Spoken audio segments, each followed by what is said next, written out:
Hey everyone, welcome to learner to dev. और आज हम स्टार्ट कर रहे हैं नेक्स्ट चेस, जो रिएक्ट के काफ़ी सारे फ्लॉज को सॉल्व करता है। Let me introduce my self Jeet, और I am learning web development.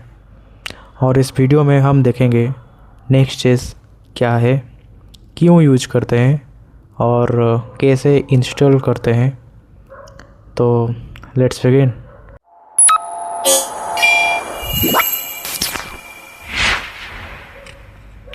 Okay, तो हमारा पहला पॉइंट है व्हाट इज़ नेक्स्ट चेस।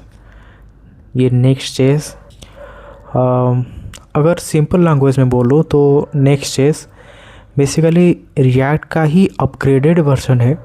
मतलब रिएक्ट की सारी पावर प्लस कुछ एक्स्ट्रा फीचर जो रियल प्रोजेक्ट्स में काफ़ी काम आते हैं।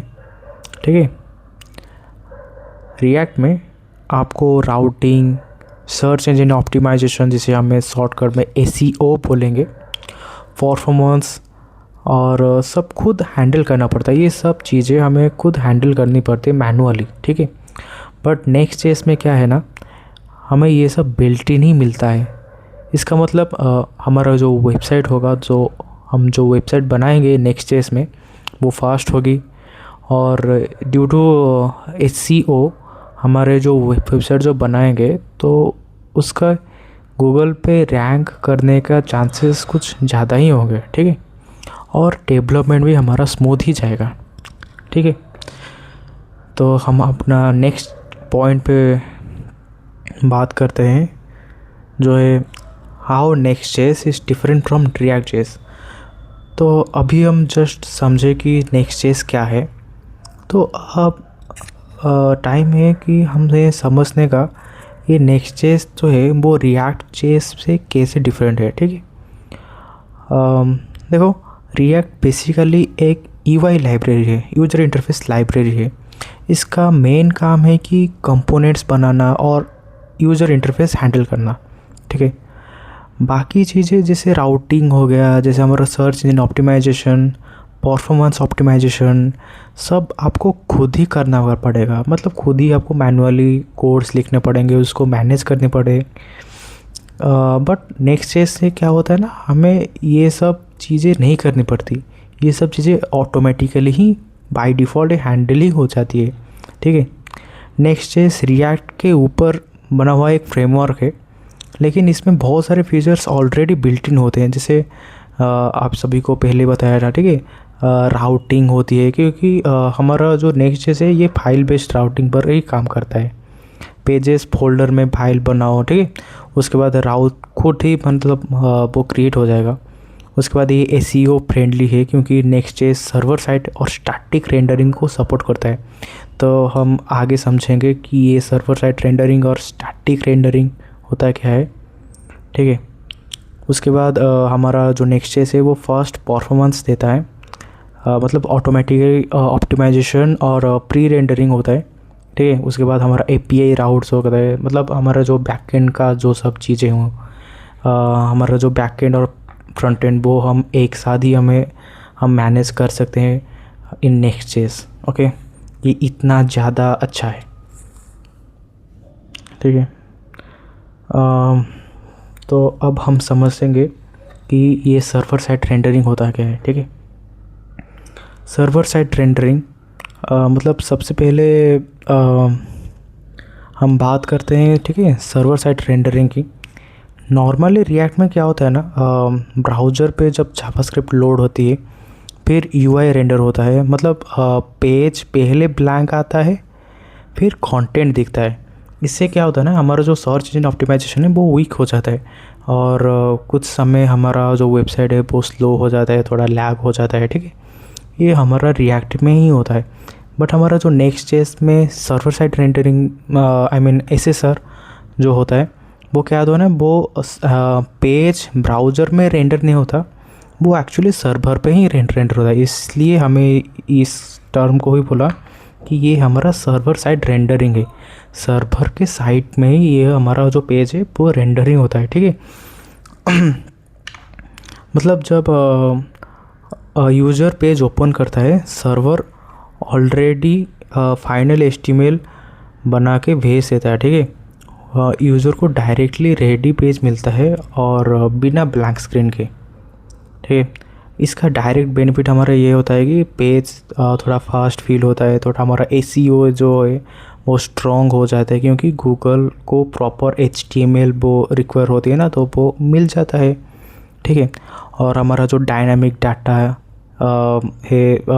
मतलब जैसे हमारा डैशबोर्ड हो गया, जैसे हमारा यूज़र प्रोफाइल हो गया, उस सब के लिए बेस्ट है, ठीक है। उसके बाद हम अपने स्क्रीन पर आएंगे और हम समझेंगे कि हमें नेक्स्ट.जेएस को कैसे इंस्टॉल करना है, ठीक है। सबसे पहले कंडीशन है कि आपके जो सिस्टम है वो नोड.जेएस पहले से इंस्टॉल होना चाहिए। अगर नोड.जेएस नहीं है तो आप पहले नोड.जेएस को इंस्टॉल कर लीजिए अपने सिस्टम पर। और इसके बाद हम अपने क्रोम ब्राउज़र पे जाएंगे, बस सर्च करेंगे कि नेक्स्ट.जेएस डॉक्यूमेंटेशन। तो हम सर्च कर लिए कि हमारा जो नेक्स्ट.जेएस है उसका डॉक्यूमेंटेशन पेज हम सर्च कर लिए। उसके बाद हम पहले वेबसाइट पर जाएंगे तो हमें कुछ इस तरह की हमारा एक यूज़र इंटरफेस आ जाएगा। तो इससे आप पढ़ सकते हो कि लिखा हुआ है कि व्हाट इज़ नेक्स्ट.जेएस। नेक्स्ट.जेएस क्या है? बेसिकली एक रिएक्ट का ही फ्रेमवर्क है for building full stack web application. You use React component to build user interface and next JS for additional feature and optimization. Okay, ये सब चीज़ें हैं, आप चाहे तो रीड कर सकते हैं, ठीक है। हम डायरेक्टली हाँ, और एक चीज़ कि आप अगर नेक्स्ट.जेएस की कोई भी वीडियो आप देख रहे हैं तो इसका कुछ प्री रिक्विजिट है, जैसे आपको HTML आना चाहिए, CSS आना चाहिए, जावास्क्रिप्ट आना चाहिए और रिएक्ट का कुछ फंडामेंटल्स, ठीक है। जैसे हमारा रिएक्ट कैसे काम करता है, रिएक्ट के कुछ हुक्स हो गए, ठीक है, बस इतना ही आना चाहिए बेसिक रिएक्ट। उसके बाद आप नेक्स्ट.जेएस आराम से सीख सकते हैं, कोई इशू नहीं। हम डायरेक्ट जाएंगे इंस्टॉलेशन पर। ये है हमारा क्विक स्टार्ट। जब आप ये इंस्टॉलेशन पेज पर आएंगे तो आप ये तीनों पॉइंट्स आप खुद देख सकते हैं कि क्या लिखा हुआ है। तो ये जो लिखा create a new next app named my app, आप माई ऐप की जगह आप अपने एप्लीकेशन का नाम लिखेंगे, ठीक है। और ये लिखा हुआ है कि CD माई ऐप, मतलब आप अपना जो आपके अंदर जाएंगे वो CD का मतलब है change directory. I think you know all about this. तो हम डायरेक्टली क्या करेंगे कि हम ये जो कमांड है बस हम कॉपी कर लेंगे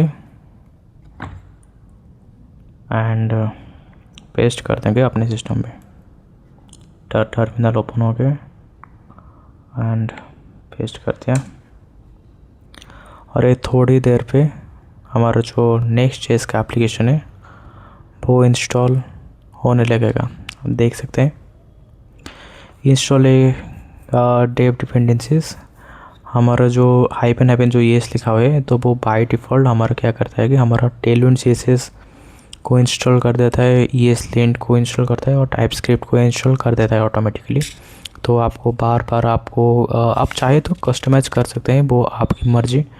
अब अगर सिंपल ये वाला कमांड आप अगर लिखोगे तो ये क्या करता है ना, आपको मौका देता है कि आप अपने हिसाब से कस्टमाइज कर सकते हैं। बट मैं ऊपर वाला कमांड लिखा हुआ हूँ तो ये पहले से ही अपने हिसाब से कस्टमाइज होकर आ जाएगा। थोड़ी देर में हमारा डाउनलोडिंग कंप्लीट हो जाएगा। उसके बाद हम देखेंगे कि हमारा नेक्स्ट.जेएस एप्लीकेशन कैसे दिखता है, ठीक है। इसको हम रन करके दिखेंगे, थोड़ी टाइम ले रहा है इंस्टॉलेशन पे। ओके, तो फाइनली हमारा नेक्स्ट.जेएस एप्लीकेशन कंप्लीट हो चुका है, डाउनलोड होना कंप्लीट हो चुका है। और ये जो npm नो नोटिस आया है, इस सबको आप फ़िलहाल के लिए आप थोड़ा सा स्किप कर सकते हैं, ठीक है।